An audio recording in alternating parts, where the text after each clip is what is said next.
Hi, my name is Michael, and today I'm filling my Volvo with 1,100 kilos of cow shit to see if I can fix it.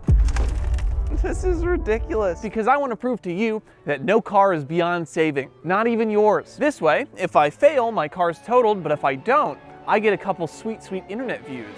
Cue the intro. Now, as we get our manure, I have to come clean. I don't know anybody who actually sells like straight out of a cow's ass, fresh cow shit, you know, the kind that steams in the brisk winter air. So because of that, I'm going to be using composted cow shit. Sorry, no refunds. Don't worry though, this does still smell like shit. And then I got there and the whole pile was frozen into a solid block. Woo! 60 bags, here we go. Oh, that smells disgusting. Second, 2,400 pounds of cow manure is maybe not as much cow manure as you think it is. If you think about it like this, right? If you liquefied 16 people, that's not a sentence I should say. My point is, volumetrically, it's only about 60 cubic feet, which a mid-sized car interior holds about 100 cubic feet, and this is a wagon, so it probably holds more than that. So I'm honestly curious, are we going to make it to the windows or not? Nothing to see here, officer. 58, 59, and 60. Oh my God. This is ridiculous. Here in my garage, I just bought this new Lamborghini, but you know what's more cool than that? Today's sponsor, Fixed. Fixed makes this OBD scanner, which you plug into your OBD port, and then it connects to your phone via Bluetooth. So whenever your car throws a hidden error code or has a check engine light, you can check your phone and see exactly what's wrong and how urgent it is, so you can fix it before it causes other damage. Like with this car that I just learned probably needs a new coil pack or something like that. Normally it sells for 60, but you guys can get it for 20 using the link below. So if you want to support the content and buy some peace of mind, check them out. Time for a tour. I have never seen anything like this in my life. Slight chance I might have accidentally let this marinate for 2 days. Oops. I hope that the leather is okay and that none of the electronics have been damaged from the moisture.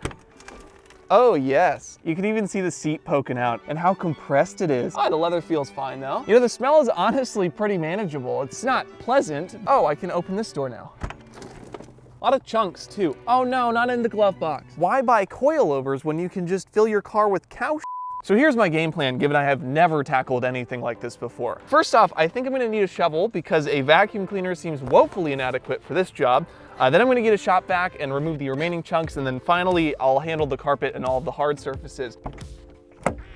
Oh, that's moist. The shoveling stage sucked toes because it was basically just CrossFit with extra steps. I ended up shoveling the manure into buckets and used it as mulch, which is surprisingly cheap to do. Everything you see here cost only about 110 bucks in total. And here you can see the moment I realized I should have put gloves on for the sake of my fingernails. I'm using my hands instead because it's actually quite a bit easier. There's so many little bits of plastic and stuff. It's kind of wild. It's like this manure plant was right next to a dump or something. I'm midway through and the suspension is pleasantly coming back to life. Kind of dirty, also kind of at one with nature. I certainly don't smell cigarettes anymore. You know, it's a little bit crumbly. I suspect the leather's quite dried out, but certainly better than some Ubers. Oh, it's going into the seat. Oh, gross. Next came the vacuuming. Again, anyone could do this. The air compressor is not optional here though. Without it, you would have filled cracks and crevices everywhere. My mom and I, and yes, she helped on this. Thank you, Mom. Happy belated Mother's Day. Probably drained the tank 3 times during the course of what you're watching. I'm very glad I bought this.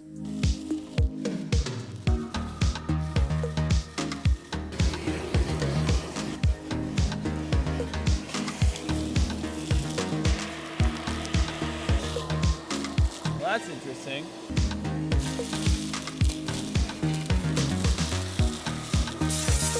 I probably should have mentioned I let it dry out a little bit in the sun, so it's not as wet and gnarly as it once was.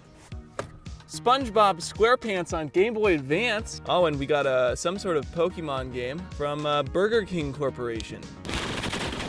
I literally just pulled the camera out of the car and look what I did. I just bought that 3 days ago. That's a $1,300 lens. Oh, please still work. Okay. Zoom works fine. Oh, yes, okay, hold on. Does autofocus work? Oh, yes. I then painted one tripod leg red to hopefully remind me that gravity exists on hills too. Finally, we have the carpets. Now, where the first several are pretty self-explanatory, carpets are more like crippling self-doubt, right? You know, like, is it really fixable? How about you try believing in yourself? Now here I'm gonna use what I call the 4S method. Suck the dry dirt, spit your cleaner, stir it all around, and suck out the newly formed cleaner dirt mixture. Suck, spit, stir, suck. A crowd favorite amongst both brothels and detailers for hundreds of years. Here you can see me implementing the 4S method. I'm kind of an expert at this. Wait a second. No, I have no exposure to the 4S method. To claim I'm an expert at the 4S method is preposterous.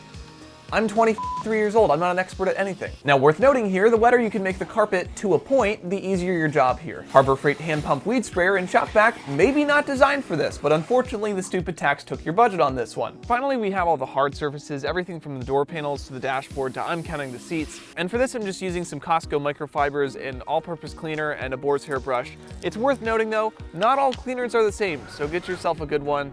And by that I really mean just don't buy Armor All. I then washed it so we'd have as clean a palette as possible for the final reveal, but was I able to do it? Yes! Yes! This is so much better than I possibly could have ever imagined. This car looks like presidential transportation, or at the very least a lot different than it did. Obviously, it's not perfect, but it's really beyond my wildest expectations. Ignoring my Baby Yoda Diet Dr. Pepper, everything is pretty immaculate. I could instruct my friends to eat off these seats and they would be none the wiser. Unless they watch this video. In fact, that would be a good loyalty test. I'm surprised too. I was expecting that it would still smell bad, so I brought out my ozone machine that breaks down smelly organic matter, but it smells great. Maybe after the scent of these cleaners wears off, though it will be, and to be fair, the cabin air filter definitely still smells like moldy menthol breath. I'm now one step closer to being the ultimate worst car enthusiast, and hopefully you feel confident you can do this yourself, because I am stupid. I learned these things from YouTube videos and was working on a car literally filled with 1,100 kilograms of cow shit. I don't care if you use your car as a litter box, you have no excuses. 10 out of 10. Now this is the point where I should tell you that if you like this video, you should check out my TikTok page because it's quite a bit more popular than YouTube, which is a little bit unfortunate because I enjoy making these videos better. If you're not gonna do that, I might instead suggest you watch this video right here where I attempted to fix a dented car door for the very first time in my life by first installing the dent myself with a sledgehammer. All right, thanks for watching.